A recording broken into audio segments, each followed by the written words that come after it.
عباس بن ناصر ایک واقعہ بیان کرتا ہے۔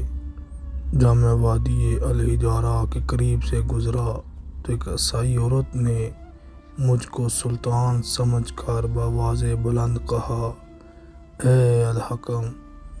کیسا زمانے کے ساتھ جس نے ہمارے باپ اور شوہر دونوں کو مار ڈالا، تو بھی اپنی غریب عوام کو جو بھوکی پیاسی تجھ کو یاد کر رہی ہے بھول گیا۔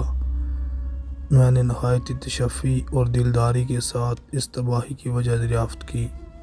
اس نے بیان کیا کہ جب ہم اپنے مردوں اور بچوں کے ساتھ وادی الحجارہ کے کھیتوں سے گزر رہے تھے، عیسائیوں کے گروہ نے ہم کو گھیر لیا، اکثر قتل ہوئے اور کچھ کو گرفتار کر کے لے گئے۔ اس واقعے کو بھی اس شاعر نے یوں نظم کیا ہے، میں نے وادی الحجارہ میں جاگ کے بے چینی سے رات بسر کی، میں ستاروں کو دیکھتا رہا کہ ڈوبنے کا ارادہ نہیں کرتے، تیری طرف اے ابوالعاص میں نے اپنی سواری کو دوڑایا، وہ رنج و فکر کے ساتھ رات دن چلتی رہی، نصرت سے دنیا کی عورتوں کی تلافی کر، کیونکہ تو فریاد رسی اور نصرت کرنے کا زیادہ حقدار ہے۔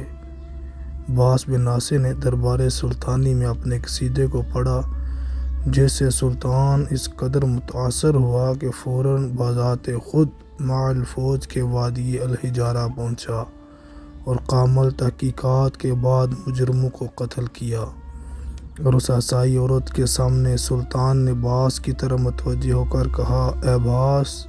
اب اس عورت سے پوچھ کہ الحکم اپنی غریب رعایا کی آزاری سنتا ہے یا نہیں، اور اس کے مصائب کے دفع اور اس کے حقوق کی نگرانی کرنے میں خاص توجہ اور کوشش کرتا ہے یا نہیں۔ بیوہ یہ سن کر رو پڑی اور عقاب سعادت کو بوسہ دے کر نہایت ادب سے عرض کیا کہ اے امیر! جو کچھ میں نے اس وقت دیکھا اور سنا، اس کے صحیح ہونے میں بالکل شبہ نہیں۔ خدا تعالیٰ تجھ کو اس کا اجر عظیم عطا فرمائے۔ یہ تھے حقیقی مسلمان حکمران، ایک عیسائی عورت کی پکار پر بذات خود مدد کے لیے آیا، اور آج کے مسلم حکمران